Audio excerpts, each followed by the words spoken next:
Selon les chiffres de l'Agence régionale de santé d'Île-de-France, 40% des cas de VIH en France sont concentrés dans la région francilienne alors qu'elle représente 18% de la population française. Et si le monde comptait près de 3,3 millions de nouveaux cas en 1995, ils étaient 1,3 million de personnes nouvellement infectées par le VIH en 2024. Thomas Louzani, vous êtes responsable au sein d'HF Prévention.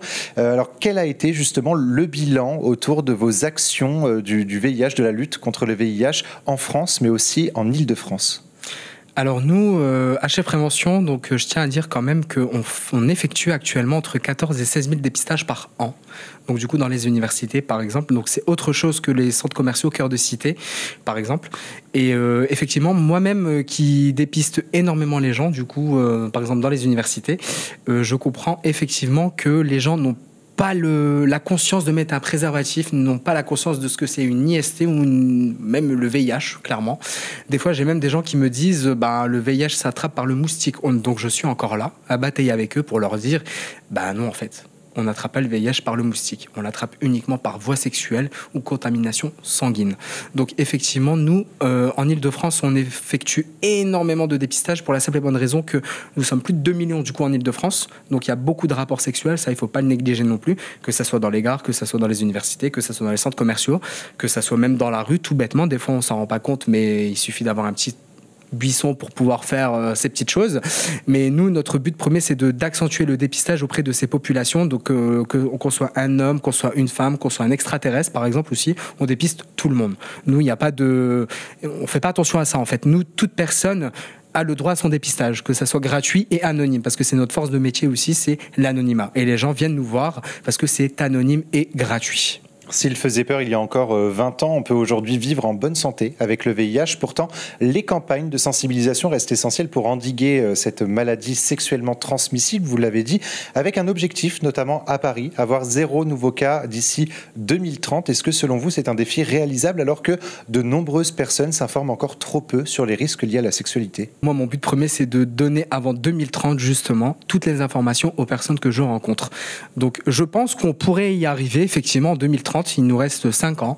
Et moi, mon but premier, c'est de me battre avec tous ces gens dans les 5 ans à venir pour leur montrer qu'effectivement, il existe des moyens de protection, des moyens de dépistage, surtout ce qui est important, parce que du coup, les gens, même s'ils n'ont pas conscience que le dépistage, c'est gratuit et anonyme, on peut aller se faire quand même dépister chez son médecin traitant, on peut aller en laboratoire, on peut aller en centre de dépistage anonyme et gratuit, on peut même aller en laboratoire sans ordonnance. Donc du coup, moi, mon but premier, pour éviter que la contamination se fasse jusqu'en 2030, c'est de pouvoir aider toutes ces personnes-là et leur dire qu'il existe des moyens de protection et de prévention pour pouvoir les dépister le plus rapidement possible.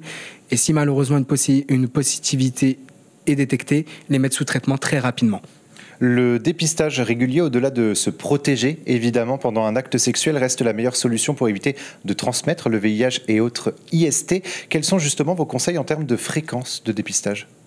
Alors moi, je recommanderais tous les 3 mois si on a une activité sexuelle très large. Donc parce qu'on n'est pas à l'abri qu'un préservatif se rompe ou se trouve, par exemple.